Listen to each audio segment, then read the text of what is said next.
It started with a late report. Daniel Harris, CEO of a mid-sized manufacturing company in Chicago, was known for his sharp suits, sharper deadlines, and zero tolerance for missed work.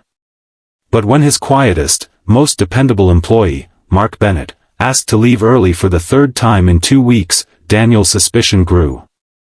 Something wasn't adding up. Mark wasn't the kind of man to slack off, but his eyes had been shadowed lately, his clothes rumpled, his once-ready smile replaced by a distant stare. That Thursday, Daniel made a decision.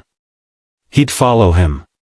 Daniel waited until Mark clocked out at 4:37 p.m., 10 minutes earlier than allowed. Mark didn't notice the black SUV keeping 2 cars behind him through the fading orange light of rush hour. Daniel expected maybe a second job, a bar, or, worst case, some illegal activity. Instead, he followed Mark to a worn-out part of town where the streetlights flickered and brick walls sagged with years of neglect. Mark parked outside a crumbling community center. Daniel stayed in his SUV, watching. Mark got out, opened his trunk, and began unloading boxes, clothes, canned food, and what looked like toys. He carried them inside, his tired frame moving with purpose. Curiosity pulled Daniel out of his car. He slipped inside the building quietly. What he saw stopped him cold. In a small, dimly lit hall, about 20 children sat cross-legged on a worn carpet. Some were scribbling in coloring books, others clutched donated teddy bears. Their shoes were old, their clothes mismatched, but their eyes lit up when Mark walked in. "Hey, everybody." Mark's voice was warm, almost fatherly. He knelt, opening the boxes. "I brought snacks and some new shirts for you all." The kids swarmed him, hugging him like he was their hero. And maybe, Daniel thought, he was. In the corner, a frail woman in her 60s, wearing a faded church volunteer vest, whispered to Daniel, "You must be one of Mark's friends. He's been doing this every week for years. These kids, most are from broken homes. Some have parents in jail.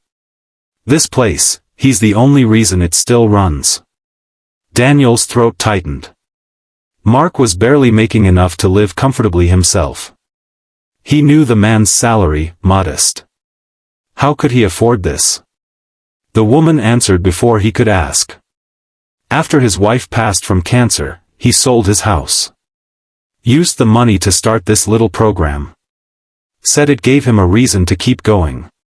Daniel felt like the air had been knocked out of him. When the kids were busy with juice boxes and storybooks, Daniel stepped forward. "Mark.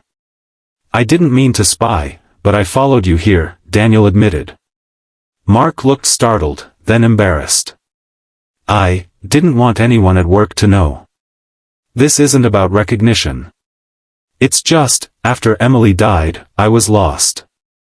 Then I met some kids here who needed help worse than I did.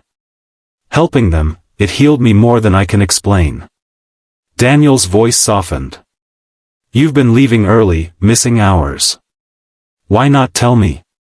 Mark gave a small, sad smile. "Because in my experience, bosses don't usually understand when you put unpaid work above paid work." Daniel didn't respond right away.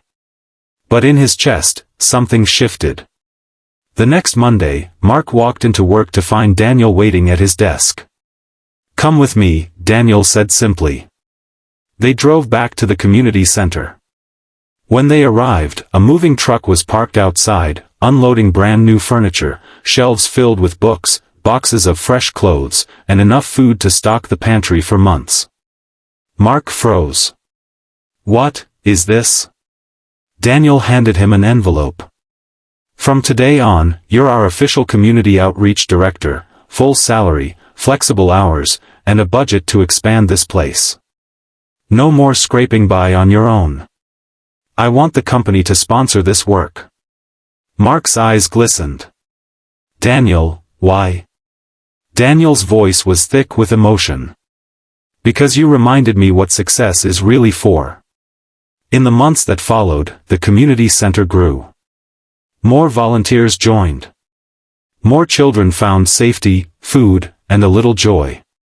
And it all began because one man, broken by loss, decided to pour what he had left into others.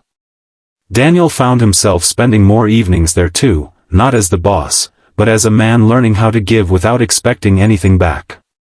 Sometimes, he caught Mark looking at the children and smiling in a way that said, Emily would be proud. And sometimes, Daniel realized, Mark had taught him something no boardroom ever could. That the greatest profit in life comes from what you give away.